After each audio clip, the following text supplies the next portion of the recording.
e seja muito bem-vinda a Mulheres que Fazem Dinheiro. Meu nome é Dri Barbosa e eu tenho mais de 10 anos de experiência em inovação e empreendedorismo. Eu sou empreendedora, investidora anjo, mentora e conselheira de empresas de alto crescimento. Para mim, liderança, inovação e dados são fundamentais para mudar as nossas histórias. O projeto Mulheres que Fazem Dinheiro dá voz a mulheres pouco conhecidas do público, mas que são extraordinárias nos mercados em que atuam.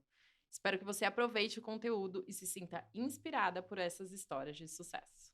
A mulher que faz dinheiro de hoje é Carolina Fomin. Carolina é mãe da Gabriela e do Felipe e trabalhadora da cultura. Carolina é uma pesquisadora super dedicada. Eu tive a honra de assistir a apresentação da tese de doutorado, em que ela pesquisou o teatro com interpretação para Libras. Eu nunca tinha visto uma defesa tão primorosa e amigável. Os professores estavam ali celebrando a pesquisa que ela entregou, mas mais do que isso, eles estavam ali celebrando a doutora Carol. Carolina é a coordenadora do curso de pós-graduação em tradução e interpretação Libras Português no Instituto Singularidades e sócia fundadora da empresa F Fomin, Acessibilidade e Libras. Ela atua como tradutora, intérprete de Libras Português e Inglês em conferências, espaços corporativos, educacionais e em diversos espaços artísticos e culturais, como o MAN, São Paulo, MASP, Itaú Cultural, Auditório Ibirapuera, Bienal de São Paulo, Sesc, muitos outros.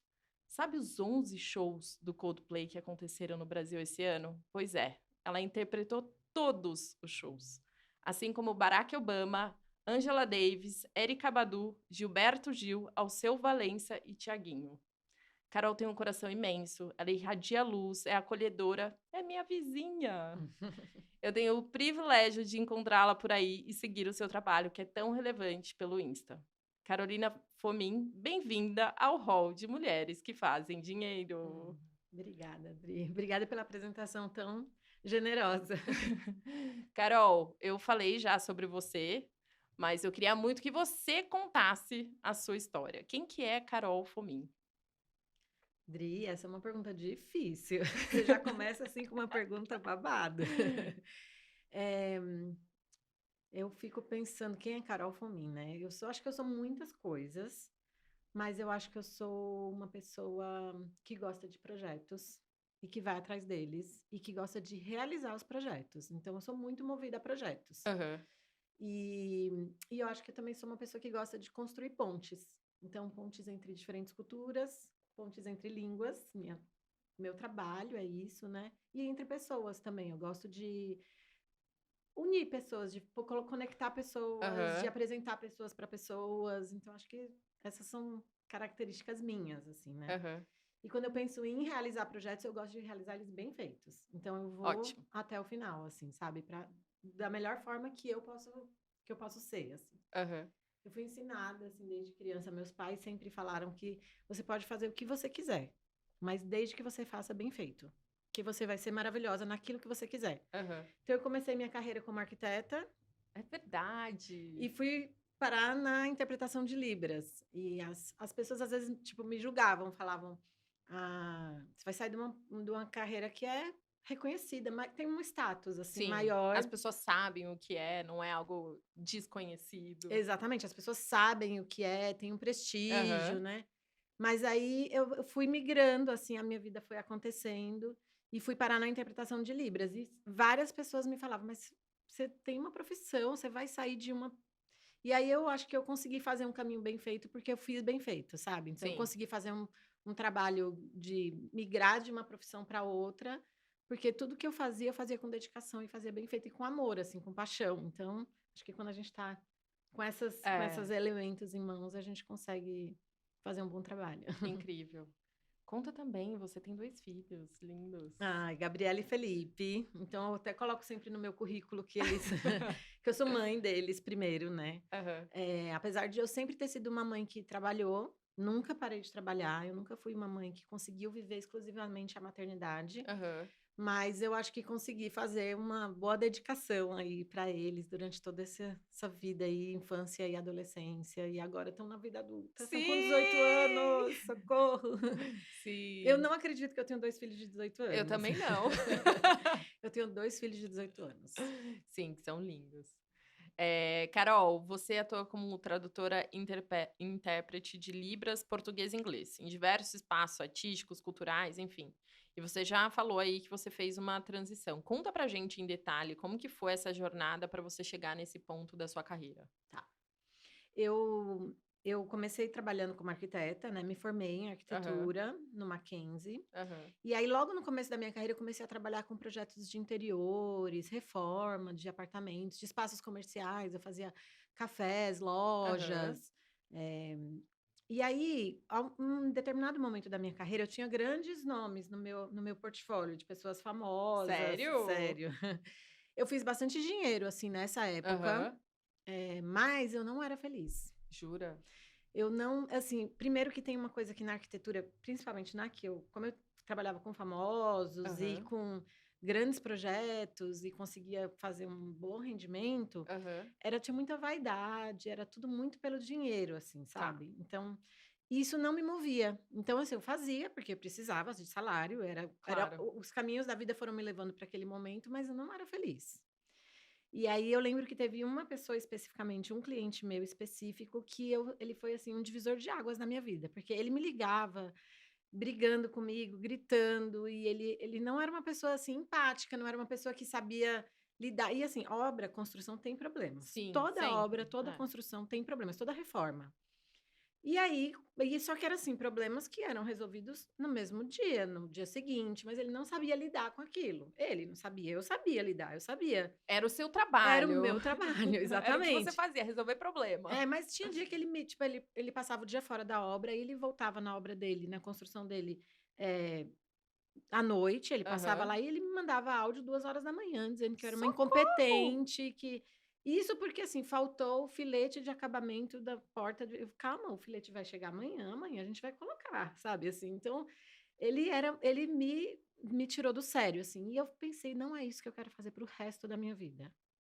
E eu fui pensar como eu poderia ressignificar meu trabalho. Aham. Então, eu fui procurar uma especialização em acessibilidade, porque nesse Tá. meio termo, eu já fazia um trabalho voluntário paralelo de interpretação de Libras. Eu fiz um curso, Da onde surgiu você fazer esse curso de começou Libras? na minha igreja. Tá Eu bom. frequentava uma igreja e eles Aham. abriram um curso.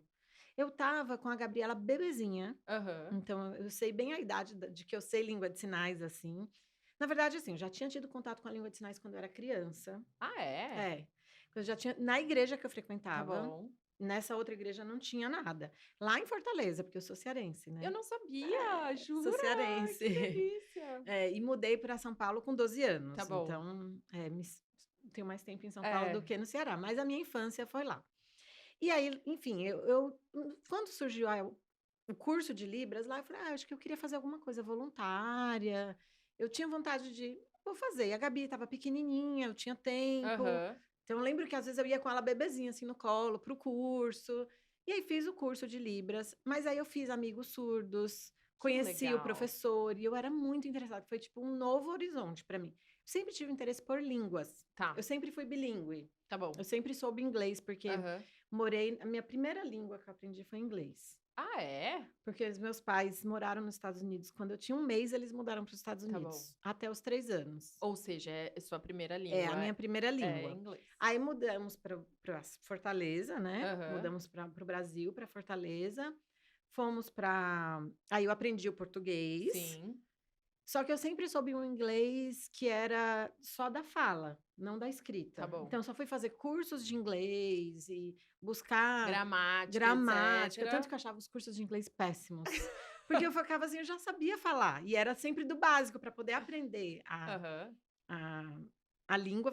Eles iam para gramática, para o básico, mas eu já sabia falar, só que eu não sabia escrever nada. Tá. E aí fiz cursos de inglês, quando eu tinha 15 anos eu fiz um intercâmbio para os Estados Unidos, fiquei Aham. 1 ano lá, que aí foi quando o meu inglês se consolidou como escrita também, porque eu tive que fazer disciplinas na É. escola, no high school lá, então aí depois, enfim. Então eu sempre fui uma pessoa que tem facilidade com línguas, acho que por isso, por já ter crescido bilíngue, né. Sim, um ambiente que proporcionou isso. Exato. E os meus pais, para que eu não perdesse o inglês na infância, eles falavam inglês em casa o tempo todo. Jura? Então a gente só conversava inglês em casa. Eu Que aprendi legal. português na escola, na Tá. rua, na igreja, nos ambientes que a gente frequentava. Enfim, E aí eu frequentava uma igreja, e aí nessa igreja foi quando eu aprendi Libras, fiz o curso na vida adulta, já com 25 anos, 26 anos, então já era. E aí comecei a fazer trabalhos voluntários, Aham. né? Mas alguma coisa dentro de mim, assim, queria ressignificar aquilo que eu trabalhava. Tá Então, bom. voltando na arquitetura, Naquele acessibilidade, cliente incrível, naquele só que cliente não. incrível que me fez mudar de vida. Mas ele me fez, foi bom, porque ele me fez refletir muito sobre o que eu queria, Aham. assim, sabe, na vida. E aí fui fazer uma especialização em acessibilidade Tá bom. na arquitetura. Tá. Então, trabalhei com isso um tempo, me interessei muito pelo assunto e pensei que eu podia unir as duas coisas, aquele que já estava voltado, né, já era um trabalho voltado para pessoas com deficiência, Sim. e aí a gente tem as pessoas com deficiência na questão de comunicação. Aham. Então, na verdade, veio para agregar. E aí, com o curso de acessibilidade que eu fiz, eu fui um dia fazer uma, um curso, uma aula sobre Aham. acessibilidade em espaços culturais. E aí, nesse curso de acessibilidade em espaços culturais, eu fui no MAM. Teve um dia de atividade no MAM, no Museu de Arte Moderna de São Paulo.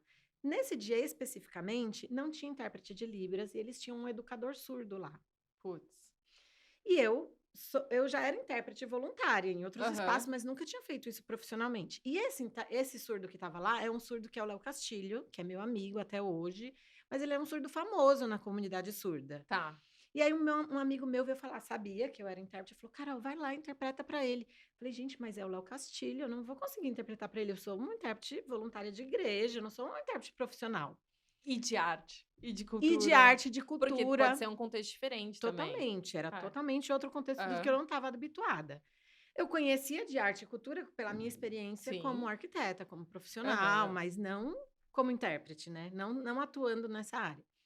E aí esse foi um dia muito diferente, porque a gente teve que interpretar tanto da Libras para o português, como do português para Libras, porque são as direções de língua. Então eu tive que interpretar a palestra que estava sendo falada em português, Tá bom. passar para a língua de sinais, Tá bom. tá? E aí depois eu tive que fazer o contrário, porque o Léo, que é esse educador surdo, foi fazer uma visita guiada pelo museu. Tá bom. E tinham algumas pessoas cegas na plateia, que estavam no curso também. E aí eu tive que, aquilo que ele falava em língua de sinais, passar para o português. Tá bom. Português oral, falando Aham. aquilo que ele estava falando em língua de sinais, aquele que ele produzia em língua de sinais, eu falava com a minha voz. Que Foi um desafio! desafio em tanto. E eu, assim, não era uma intérprete profissional. Então eu fiquei, assim, tremendo nas bases, mas fui.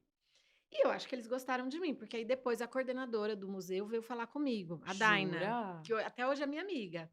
Ela veio falar comigo e falou: Carol, a gente adorou você. E a gente queria saber se você tem disponibilidade em outros dias, em outros horários, para vir aqui interpretar para gente.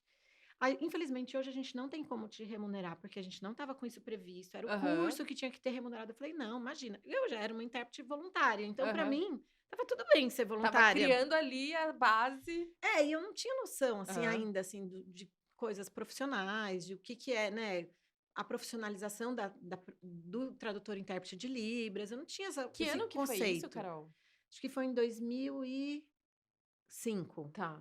2005, se Tá eu não me bom. engano. Enfim, eu tinha 1 ano e meio, não, 2006, por aí, eu tinha Tá um ano e bom. meio de trabalho Tá. voluntário, assim, sabe. E aí, enfim, para resumir uma longa história, eu comecei a trabalhar com eles. Naquele dia ela me deu um monte de catálogo de arte que eu amei, foi melhor do que qualquer presente, porque eu tenho alguns livros até hoje que eram de artistas que eu adoro, que já tinham exposto no museu, Aham. então ela me deu voltei para casa com uma pilha de livros de arte, então para mim foi ótimo. E depois eu comecei a trabalhar, só que eu trabalhava lá como um hobby remunerado, Tá bom. porque eles me pagavam, Tá. e eu amava, porque eram oficinas de arte, eram eu lembro que uma das primeiras Você estava oficinas foi uma trabalhando, mas oficina. você estava consumindo Eu também, estava né? consumindo, eu estava aprendendo, e arte e cultura tá dentro de um espaço de museu, era o meu ambiente confortável também, Aham. assim, né. Eu que vinha da arquitetura, então vários artistas que eu tinha estudado, tinha exposição deles, períodos históricos do movimento artístico. Um dos primeiros, exposições que eu participei, assim, como intérprete, e eu tinha aula com os curadores das exposições, então eu Nossa! amei, assim, eu Aham. estava apaixonada, encantada por aquele universo, assim. E aí disso fui começando meu hobby remunerado foi começando a ganhar mais tempo da minha vida Aham. e mais Mais espaço, energia. mais energia. Eu saía de alguns projetos para poder fazer aquilo, porque eu via que era aquilo que me motivava, assim. Aham. E aí foi indo, assim, eu fui entrando nesse mundo, fui recebendo indicações para trabalhar em outras instituições culturais, fui fazendo outros contatos, e aí foi indo, assim. Ai, que incrível. É. Ter o inglês me ajudou bastante, né, para ter contatos com pessoas eh, que, enfim, a gente tem poucos intérpretes que fazem do inglês para Libras e da Libras para o inglês. Então, eu Tá. comecei a ganhar outros espaços também, em outros. E será que se a Carol não estivesse aquele dia, talvez demorasse mais uns 5 anos para isso acontecer, né? Acho que sim. Acho que talvez demorasse um pouco Nossa! mais para isso acontecer. Mas acho que, de certa forma, a língua de sinais me apaixonou de um jeito que eu Que acho que você eu ia teria ido empurrar. de um jeito ou de Aham. outro. Talvez eu não teria caído nos mesmos contextos, mas eu acho que eu teria buscado outros cursos, outras Acho que não para você, o especializações. que eu quis dizer é talvez para o MAN demorasse mais uns 5 anos para alguém fazer isso, Pode ser. né? É, pode ser. Nossa, que incrível, tô arrepiada, Carol. Você hoje tem o trabalho como tradutor e intérprete, né? E você fez especialização, fez mestrado, é doutora, e hoje é coordenadora do curso de pós-graduação em Isso, tradução, interpretação Libras-Português no Singularidades, isso, né? E tem a sua própria empresa, que é a isso. F Fomin Acessibilidade Libras. Como que é esse papel academia, tradutora, intérprete, como que é conciliar isso e como que isso se complementa? Tá. Eu acho que como eu não foi a minha primeira formação como tradutora e intérprete, e Aham, como eu falei que eu gosto de fazer as coisas muito bem feitas, eu fui atrás de outros cursos, porque eu tinha feito um curso básico de Libras tá na minha bom. igreja, Aham. que tinha um olhar muito mais assistencialista, mais voltado para ajudar o outro. E como eu estava virando aquilo a minha profissão, eu senti vontade de estudar mais. Então, aí que eu fui fazer. Eu fiz a pós em acessibilidade, e aí, na sequência, eu fiz uma pós em tradução e interpretação de Libras. Aham. Da pós, eu falei, eu quero entender melhor essa teoria, o que que é. Eu fiquei muito. Eu sentia falta dessa formação Tá. básica, né? De Entender da onde tá vindo de onde isso. está É. vindo, e processos que a gente faz na prática, na pós eu descobri isso. Tem coisas que a gente fazia, elas têm nome, existe uma estratégia, tem toda uma ciência Por dos estudos trás. da tradução e da interpretação. O que que é isso? O que que é fazer isso? Versar de uma língua para outra. E eu fui atrás. Aí fui para mestrado e depois para doutorado. E aí, nesse meio caminho, a pós onde eu estudava, onde eu estudei, Aham. me chamou para ser professora de uma disciplina e depois me chamou para ser coordenadora do curso. Então, hoje eu estou na coordenação desse curso e acho que um pouco motivada por isso, assim, por sentir falta dessa formação básica, querer que outras pessoas Replicar isso, né. também tenham oportunidade, assim, porque foi um divisor de águas na minha vida, após, né? Aham. Que me deu assim, esse lugar, essa chancela de que sou realmente uma profissional da área. E aí, Aham. de lá, eu fui me aprofundando mais, mas eu acho que eh, eu consegui ver um pouco mais menos sob o olhar do tô fazendo boa ação ou, Aham. sabe? Não é isso, porque por mais que tenha um lugar, um papel social, a tradução e a interpretação é uma profissão, assim, Sim, então, e virou a minha profissão, tanto que hoje eu tenho uma empresa disso, então, não é uma assistência social, é uma profissão. Então, foi sim. esse olhar, essa mudança de olhar que eu fui ganhando com a prática e fui entendendo o que que é esse lugar do profissional, sabe, Sim, tradutor, sim. intérprete de Libras.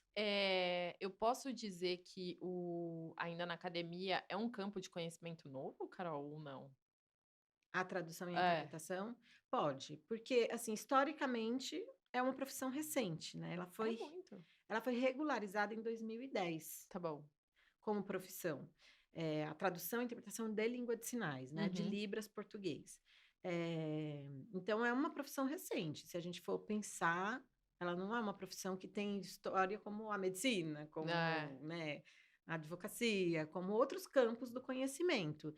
E, por mais que as línguas de sinais sempre existiram, o reconhecimento legal das línguas de sinais, eles vêm vindo ao longo dos anos sendo consolidados em outros países também, né? Porque não sei se isso é claro para todo mundo, Mas a Libras, ela é uma língua brasileira de sinais. É uma sigla para Língua Brasileira de Sinais. Libras. Uau!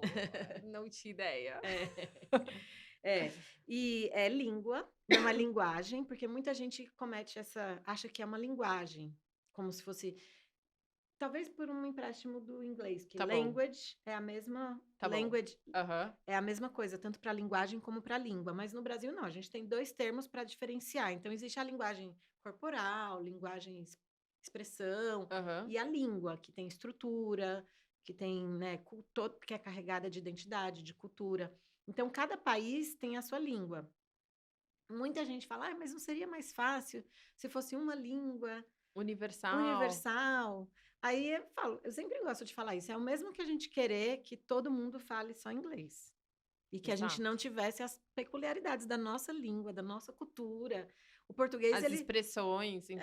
as expressões, então, expressões idiomáticas, né? A língua é viva, ela muda todos os dias, aparecem Sim. palavras novas. Então, da mesma forma, aparecem palavras novas, sinais novos na língua de sinais brasileira. Então, a Libras, ela veio, nosso tronco linguístico vem da França, Tá. vem da língua de sinais francesa. Tá bom.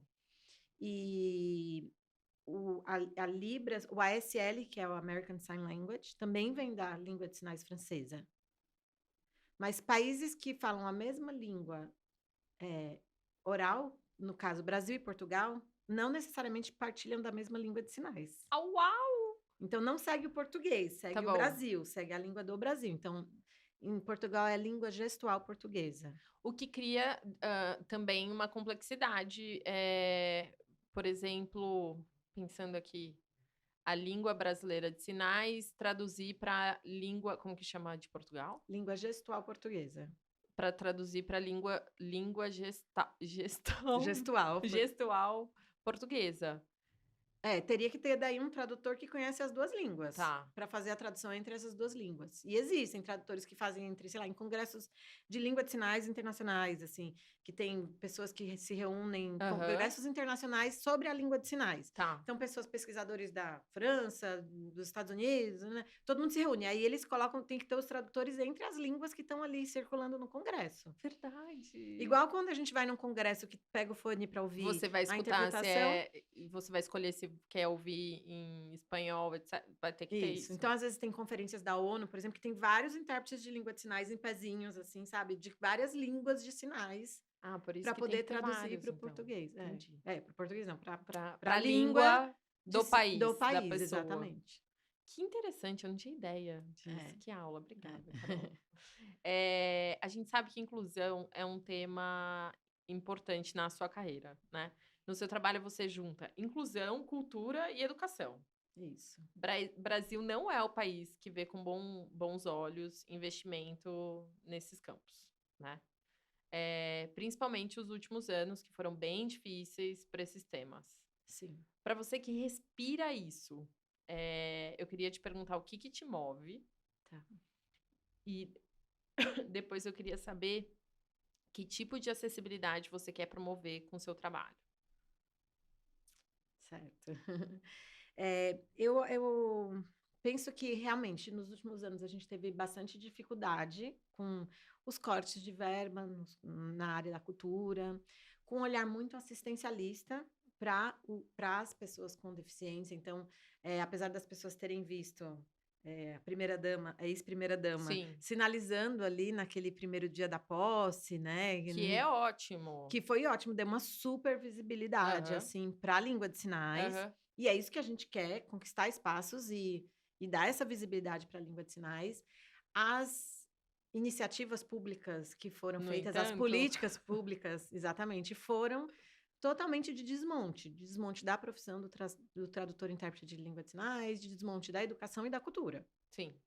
Então, foram desafios, assim, muito grandes de se manter firme e naquilo que a gente acredita e de também não parar de militar contra esse desmonte, né? Então, de lutar por esses direitos já conquistados que não podem ser... Que não podem retroagir. Não podem retroagir. Tem passos que a gente dá que a gente não pode mais voltar atrás, né? Então, foi, assim, momentos de resistência mesmo, de continuar ali lutando por aquilo que a gente acredita.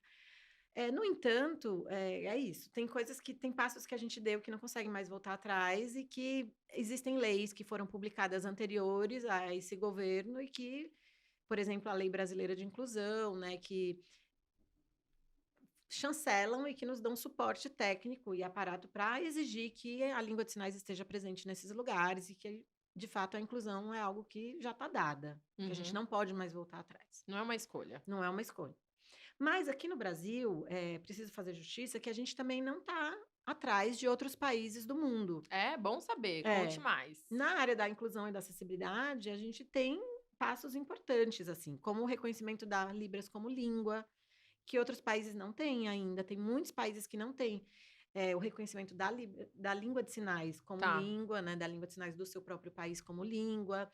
Existem algumas iniciativas na área da educação, assim, de ter escolas bilíngues, que a gente tem no Brasil e em outros países ainda não tem. Então, a Tá. gente, quando vai para congressos e etc., eu sempre falo, a gente não pode ter aquela, sabe, síndrome do Síndrome do cachorro cachorro vira-lata, vira-lata. de achar que a gente está lá atrás. Não, quando eu sempre vou para mostrar aquilo que a gente tem, e aquilo que a gente já avançou e quanto que já foi feito, assim, sabe? Então, acho que a gente já está passos, assim, na frente.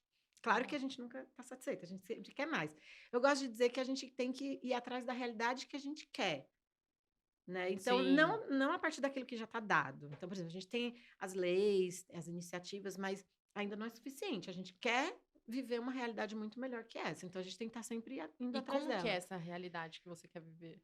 Então, acho que isso que me motiva, assim, de pensar numa acessibilidade, ou numa inclusão, ou numa participação real das pessoas com deficiência em igualdade de oportunidades. Porque o que a gente tem é uma desigualdade muito grande, né? Então, eu acho que quando a gente fala em inclusão de pessoas diversas, independente de ser pessoas com deficiência, a gente tem outros marcadores sociais que colocam as pessoas em Sim. lugares de desigualdade, como raça, gênero, né? Nas empresas, em outros lugares. Então, a gente tem um problema grande que é das pessoas não terem a mesma oportunidade. Então, elas já começam muitos degraus abaixo. Sim. Então, as pessoas, quando olham, especialmente para pessoas com deficiência, não veem o potencial dela, veem a falta. Então, aquilo que lhe falta. Então, uma pessoa surda vão olhar que lhe falta audição, uma pessoa cega que lhe falta visão, uma pessoa com deficiência que lhe falta a questão da deficiência física, a mobilidade Mobilidade. física. As pessoas vão olhar para as limitações e não para aquilo que elas têm de potência. Então, acho que falta a gente Muito. girar o nosso prisma de olhar para a potência que aquela pessoa é, naquilo tudo que ela pode realizar.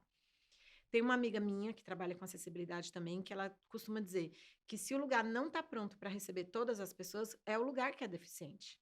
Não é a pessoa que tem uma deficiência. Então, normalmente, a gente olha para a barreira na pessoa, mas a barreira está no lugar, está na falta de comunicação, de acessibilidade. Então, as barreiras estão colocadas por conta da deficiência do espaço ou da falta de acessibilidade, não por conta das pessoas. Sim. Então, se você promover uma acessibilidade de comunicação, por exemplo, para uma pessoa surda, a barreira parou de existir. O fato dela não escutar Aham. pode ser suprido pela presença de um intérprete. Sim. À medida que você colocar aí um intérprete, a Acabou. comunicação acontece e acabou. A pessoa não tem uma mobilidade que outras pessoas têm. Se você consegue colocar uma rampa, um elevador, acabou o problema da mobilidade. Mas o que eu acho que falta na nossa sociedade é a gente olhar para essas pessoas como protagonistas. Então, por exemplo, eu estou cansada de ir em espetáculos que a gente tem acessibilidade para chegar na plateia, mas não tem para o palco. Porque as pessoas não pensam na pessoa Que com pode estar deficiência no como um palco. artista. Aham. Mesmo a gente tendo muitos artistas com deficiência Aham. por aí. Então, isso mesmo vai acontecer com as pessoas surdas. As pessoas não pensam que pessoas surdas podem ser artistas. Elas pensam só em acessibilizar a arte delas Para. para as pessoas surdas, entendeu? Então, eu acho que é um pouco girar esse prisma de que essas pessoas são potências em todos os seus diversos aspectos, tanto no trabalho como nas artes, no campo das artes e da cultura. Então, eu trabalho para isso, para que o meu doutorado foi também em volta disso, né? De Sim. olhar para as pessoas, para os surdos também como artistas, como pessoas que podem produzir arte e cultura, e não só receber ali sentados de sua cadeira. Eu achei isso incrível, que eu lembro que me marcou, assim, que me gerou o questionamento que era como que a gente faz uma criação de uma peça teatral, por exemplo, participando desde o início da criação, e não depois para traduzir, né? E acho que isso, desde a acessibilidade, quando eu pensava na acessibilidade arquitetônica, eu já pensava isso. Porque, normalmente, eu, na minha faculdade de arquitetura, não aprendi sobre acessibilidade. Hoje, eu sei que os cursos Já foram se tem. modificando, já tem a disciplina, né? De você pensar quais são os parâmetros. A lei também é posterior à minha formação. Mas sempre as pessoas têm um projeto, desenham e fazem todo o design, e aí Adapta aí. e depois elas vão procurar um especialista em acessibilidade para ver o que vai fazer. Então fica sempre aquele projeto band-aid, é sempre aquele anexo. Então, no conceito, não foi pensado de que ele é para todos, foi pensado que é para uma parte da população, né? E então, assim, a gente pensar um desenho mais universal e que abrange um maior número de pessoas possíveis desde o conceito, da concepção daquele conceito. Sim. E isso vai valer para as artes. Então, se você já for pensar num projeto que ele já nasce com acessibilidade, ele é muito mais integrado, é menos aquele anexo, menos aquela, sabe, aquela coisa que, depois a gente vê como a gente vai resolver. Sim, sim. Incrível. Carol, você já interpretou grandes nomes, como eu falei, Barack Obama, Angela Davis, Erykah Badu, enfim, todos os shows, os 11 shows do Coldplay. Qual foi a experiência mais marcante que você teve na sua carreira até agora? Eu acho que foi o Barack Obama, Nossa. a Angela Davis, que também é uma referência para mim, e os shows do Coldplay. Porque os shows do Coldplay foi assim, a gente fez uma turnê inteira, né? Então, Foram 3 cidades, né? foram 3 cidades. Foram 6 em São Paulo, 2 em Curitiba e 3 no Rio de Janeiro. Então, foram 11 shows no total nessas 3 cidades. Foi legal, foi o desafio de acompanhar a banda, né? De estar junto na turnê e de seguir do começo ao fim da turnê aqui no Brasil. Foi um desafio pelas músicas, pelas letras das músicas e pela melodia, pela questão de que eles não promovem, eles não se preocupam em promover apenas um show de música, mas é uma experiência. Você foi em algum show do Coldplay? Eu já fui, não fui dessa vez, mas eu fui na vez anterior que eles vieram e que já era um espetáculo o show deles. E já tinha a experiência das pulseiras, né? As bolas. Das bolas, Então, assim, e eles que geram toda aquela ambientação, todo aquele clima. No caso dos shows do Coldplay, os surdos recebiam uma mochila que vibrava conforme a música. É uma mochila que eles recebiam e que eles colocam, e aí na hora que o show começa, ela tem uma transmissão, uma sincronia com a mesa de som. Tá bom. E aí, então, dependendo das vibrações e tal, a mochila vibra também, aqui, conforme a música. É muito legal. Então, é uma experiência, não é só, né, a pulseira. Então, tem uma experiência visual, uma experiência sensorial, a experiência da tradução. E, assim, foi um desafio também, pensar em como trazer essa experiência. Nos momentos em que não tem fala, mas que tem toda uma ambientação que está acontecendo ali, todo um suspense. Então, tinha uma coisa um pouco teatral, assim, do teatro, né? Ali Sim. tem a hora que tem um momento no show que parece que faltou energia, que deu errado. Então, a gente também passar esse clima, assim, para as pessoas surdas, do tipo, o que aconteceu, sabe? Então, foi legal, assim, foi uma experiência bem bacana. O grupo também, assim, a banda é muito acolhedora. A gente teve contato direto com a banda só uma vez. Tá bom. Mas a equipe toda, assim, era uma equipe toda muito acolhedora, foi tudo ótimo, assim. E eles fazem isso em todos os países, você sabe? Em todos os países. Eles chamam intérpretes locais em Ou todos os países que eles vão. é o jeito deles de fazer. Sim, a mochila é deles, também eles carregam, tipo, com a banda, é o jeito deles de fazer. Tem coisas a melhorar ainda, aquilo que eu falei, sempre a realidade que a gente quer chegar. Porque, por exemplo, a gente ficava numa plataforma exclusiva para pessoas com deficiência. Tá bom. Ali com os surdos convidados da banda. Tá. Mas teve dias que teve surdos, por exemplo, que eles... Pessoas que compraram ingresso. Que compraram ingresso e que não sabiam que tinha interpretação de Libras lá na plataforma. Que triste. E teve também pessoas que entraram em contato comigo falando que eles compraram num setor que nem daria para eles chegarem perto da gente.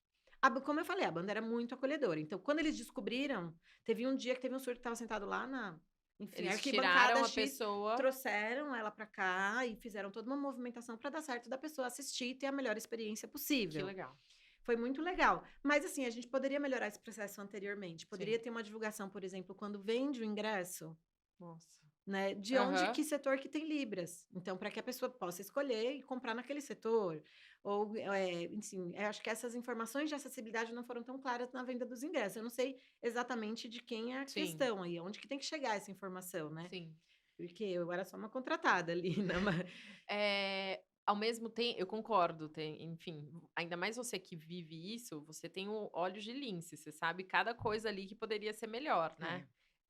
Mas esse é um negócio que eu espero que o exemplo contamine, né? Uhum. O que eles fazem, que outras bandas Sim, comecem a fazer, né? sim. E é isso. Acho que eles são. E por isso é tão importante, assim, a visibilidade. Sim. Tem no show um momento que o próprio Chris Martin, ele sinaliza uma língua, uma música ali, né? Ele Aham. faz ele faz uma mistureba ali, de ASL com Libras, né? Tá, Porque eles pediram pra gente antes, eles pediram pra que eu gravasse um vídeo antes, com 2 tá músicas, que bom. ele faz em língua de sinais. E aí, durante o show, eu não sei se isso é um spoiler, não sei se eu poderia falar isso, mas eu sei que durante o show ele tem um monitor que ele me vê sinalizando, Tá bom. e aí ele sinaliza. Que legal. Ele copia, porque ele Aham. decora uma boa parte ali, Aham. mas e aí ele faz. Mas aí tem uma das músicas que ele não faz tão bem feito. Tá bom. Não que ele não faz bem feito, mas é que assim, é a forma dele de produzir ali, né? Sim. E ele dá uma misturada porque ele faz em todos os países, que ele vai, como as línguas de sinais são diferentes em outros países, às vezes dá uma confundida mesmo, assim, né? Então, Total. eu acho que ele Aham. já decorou em um. E uma das músicas ele faz muito mais próximo do ASL, que Aham. é a língua Americana. americana de sinais, e que tem o mesmo tronco linguístico que a Libras, então tem muitas Tá bom. similaridades, mas é muito mais próximo do ASL do que Do da que Libras, tá. a sinalização dele. Mas não importa, porque a visibilidade que ele dá para a língua de sinais ali e a curiosidade que ele gera. E assim, é diferente você ter a Carol interpretando numa plataforma e os surdos verem direto o artista sinalizando lá no palco. E é uma Então, identificação é pra uma quem é, né? identificação. Poxa, ele pensou na gente para fazer isso aqui. Então, assim, é um momento de encantamento no show. É um momento ápice, assim, do show. Tanto que nessa hora a gente está sinalizando, a gente direciona o olhar para eles, para o palco, para Aham. o Chris Martin, porque é a É o estrela, é o momento. momento, assim. Então, mesmo que os surdos estejam olhando para a gente para de sinalizar e fala, olhem para ele, porque agora é ele que vai sinalizar. E aí depois a gente retoma e volta a sinalizar, porque se eles não entenderem alguma coisa, na nossa produção em língua de sinais está muito mais bem sinalizada no Aham. sentido de prosódia e de expressão facial. Tá. Porque nesse momento do show, ele usa uma máscara. Ah, tá bom. E as expressões faciais e corporais, elas compõem a língua de sinais, né? Tá. Então, existem sinais que são feitos na cabeça e as Aham. expressões compõem. Então, pode ter um misunderstanding, Tá assim, bom. caso a pessoa veja só ali com a máscara, sabe? Tá. Carol, isso me leva para um questionamento que é o seguinte: você falou já sobre a questão da, putz, evoluiu, tem várias coisas hoje que são respaldadas pela lei, a profissão já é regulamentada, etc. Eu entendo que hoje não é obrigatório, por exemplo, num show, ele ser sinalizado. Ele é obrigatório ou não? Na verdade, assim, é obrigatório teoricamente, todos os shows deveriam ter acessibilidade. Ah, tá bom. Então, assim, se alguma pessoa surda solicitar Tem que ter. aí a empresa negar, eu acho que ela pode até. Só que aí você tem que recorrer ao Ministério Público, etc, etc. Então, dá uma certa Preguiça. preguiça. Tá Então, bom. as pessoas acabam não indo atrás desse direito delas, mas elas têm direito. E hoje a gente vê festivais, a maioria dos festivais, Era isso que eu ia te shows e perguntar. etc. Eles estão começando a ser mais sinalizados? Então, É? estão. Que legal. Estão começando a ser, mas especialmente aqueles que têm qualquer incentivo do governo. Tá bom. Esse sim tem que ter como contrapartida. Quando se inscreve em qualquer edital, em qualquer lei de fomento, em contrapartida, as pessoas colocam que vão fazer acessibilidade. Tá. Agora, a questão não é fazer acessibilidade, é fazer com qualidade. Tá Que bom. aí também mora um diferencial.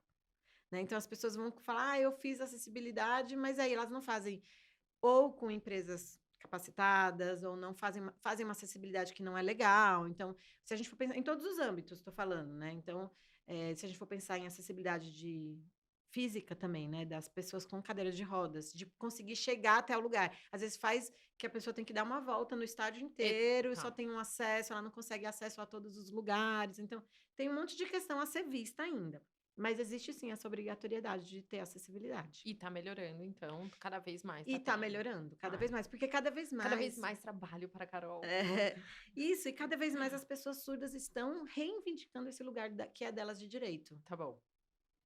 né? Se a gente for pensar historicamente, as pessoas eram Escondidas. escondidas, ficavam em casa, e agora as pessoas estão cada vez mais ocupando esses espaços que lhes é de Sim, direito, assim. Então, sim. acho que é isso. Carol, a gente avançou super no tempo e tem muita pergunta boa para Ah, te fazer ainda, coisas que eu não vou conseguir cobrir, que triste. Vai ter que ter Carol parte 2. falei muito, eu acho. Não, ó, então eu quero fazer uma pergunta que é icônica aqui, que é qual é o seu superpoder? Ai, meu superpoder.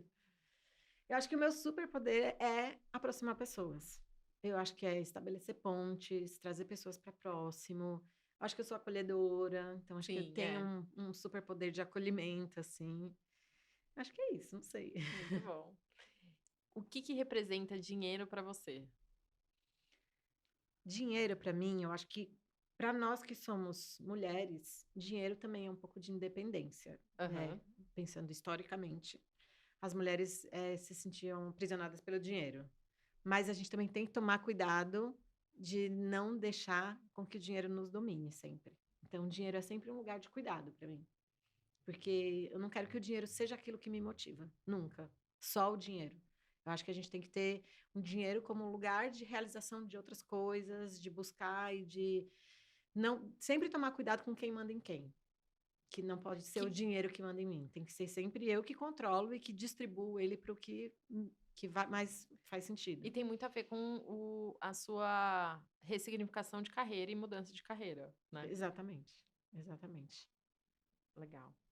Eh, eu queria te perguntar, isso é uma pergunta que foi feita por um dos contatos que me ajudou com o roteiro e eu achei ela curiosa. Tá. Qual a importância das parcerias femininas na sua trajetória profissional? Toda. Toda, porque eu acho que acho que o que eu mais tive suporte para toda essa ressignificação de trajetória, além do meu companheiro que vive comigo, que é Aham, um apoio masculino, mas sempre fui rodeada de muitas mulheres. E eu acho que elas que sempre acreditaram em mim, sempre sempre me deram o suporte que eu precisava, principalmente nas redes de trabalho, assim. aham, Então eu sempre fui muito rodeada de mulheres. Na profissão de tradução e interpretação de livros a gente tem muitas mulheres. tá. Na arquitetura existem muitas mulheres. Mas eu acho que eu sempre tive muito apoio e acho que sempre esse lugar da sororidade, assim, sabe? Tipo, vamos que eu vou junto, vai que eu tô junto. Acho que se não fosse as minhas amigas, as parcerias de trabalho, não sei se eu teria chegado onde eu cheguei. Acho que Sim. tudo que eu fiz foi sempre muito coletivo, com muito suporte das pessoas e das parcerias. E isso é muito importante quando a gente está criando um mercado que é novo, né? Porque é o Uhum. que você está fazendo na prática, É, né? exatamente. Criando um. Começou lá em 2005 e criando um negócio que não existia muito, né? É, é. Legal. Eh, eu vou trazer um tema aqui que é você é mãe da Gabriela e do Felipe, que estão chegando agora na fase adulta. Como que é a maternidade para você? Hum. A maternidade, para mim, ela sempre foi muito intensa, né? Sempre foi uma coisa que sempre requer muita energia da gente, que a gente sempre tem que dar muito, né? Dar muito, principalmente na fase deles menorzinhos. Só que agora que eles estão chegando numa fase mais independente, é muito difícil você saber ressignificar isso, sabe? É muito difícil você girar esse lugar, assim, acho que é, de que agora eles estão começando a ganhar a asa, estão começando a fazer as decisões deles, tomar essas escolhas deles. Mas, por outro lado, eu sempre tive uma relação muito aberta com eles, muito franca. Primeiro, eu acho que eu já sempre tive a ideia de que eles são independentes, pessoas independentes, né? Eles não são. é, especialmente porque os meus 2 filhos foram adotados, então eles não são uma extensão do meu corpo, eles são uma extensão da minha vida, do meu coração. Mas é uma escolha deles, é uma escolha minha a gente se continuar na vida um do outro, para Nossa, que sempre. coisa linda. Eu acho que é uma escolha nossa, sempre a gente tá nutrindo esse amor e de estar sempre alimentando esse amor. E agora eles estão começando a crescer, então eles estão começando a ganhar independência, a ir para outros lugares, a pensar o que eles querem fazer da vida deles. Então é uma relação de agora mais de parceria e de amizade. Pode ir, pode voar, que eu tô aqui para te dar o suporte que você precisa e para te aplaudir onde você chegar, sabe? Então Aham. é um pouco mudar esse nosso olhar de só cuidar e de dar tudo que a gente tem, e de também dizer, olha, agora eu vou dar aquilo que você me pedir, aquilo que você precisar, sabe? Muda um pouco. É difícil, não é tão fácil. Nossa, eu imagino. É, Porque agora é a gente que determina o quão intenso é. É um pouco isso, exato, né? Tô falando, a Liz tem 1 ano e 9 meses, 1 ano e 10 quase.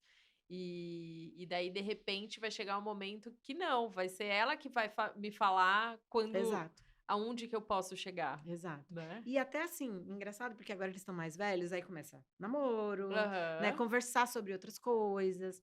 Eu não vou esquecer a primeira vez que o Felipe me contou que ele beijou uma menina. Ele vai me matar se ele souber que eu contei isso. Mas é porque eu sempre falei, gente, vocês podem me contar tudo, podem contar tudo pra mamãe. Eu tava dirigindo na Marginal, perto do Shopping Eldorado, eu lembro onde eu tava, que ele fala assim: mãe, você lembra que eu falei que você falou um dia que eu posso contar tudo pra você? Eu falei, lembro, mas ele era piquitico assim no carro, sabe? Aí ele, então, eu beijei uma menina, eu quase bati o carro, assim, meu Deus, tinha 10 anos, assim, sabe? Eu falei, isso não é idade pra beijar ninguém, mas na minha cabeça eu falei É. isso. Aí eu, ah, Ah, legal, filho, depois você me é? conta isso lá em casa, que eu tava dirigindo. Já tô nervosa o É. suficiente. E assim, mas é isso, acho que essa liberdade de quanto que a gente vai construindo essa relação de parceria com os nossos filhos, para que eles tenham liberdade para também Sim. recorrer a gente quando eles precisam. Então, eu sempre quis que eles me contassem. Nunca quis ser aquela pessoa que eles têm medo de contar nada, sabe? Eu queria que eles soubessem que aqui é o meu lugar. Acho que essa característica de ser acolhedora, né? De que aqui é um lugar de Porto acolhimento, é seguro. um É. seguro. Vocês Aham. podem. Não importa o que vocês fizerem, eu vou sempre amar vocês. Não importa o que vocês passarem, eu vou sempre estar aqui para vocês. Então, acho que é um pouco ressignificar e se pôr na prática agora, né? Sim, Porque agora sim. eles vão seguir a Voar. carreira deles, é. Exato. Incrível. Carol, queria agradecer sua participação no Mulheres que Fazem Dinheiro. Eu sou Obrigada. muito sua fã. A gente já fez alguns projetos juntos dentro do nosso condomínio, e daí começou a relação, daí eu comecei a seguir a Carol, enfim, sou super fã do seu trabalho. Acho que cada vez mais as pessoas precisam conhecer. Eu espero que você ganhe muito dinheiro, porque daí quer dizer que isso está crescendo, tá? E que você tenha muito sucesso. Obrigada por estar aqui e contar sua história. Ah, obrigada, Adri. Eu que agradeço.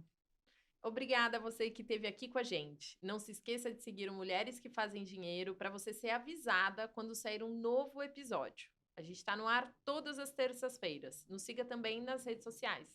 A gente está no Insta, no LinkedIn e no TikTok. Carol, quais são as suas redes? Eu tô no Instagram como @carolfomin e no Instagram também, na minha empresa, que é o @ffomin.acessibilidade. Muito bom. Sigam a Carol. Obrigada. Tchau, tchau.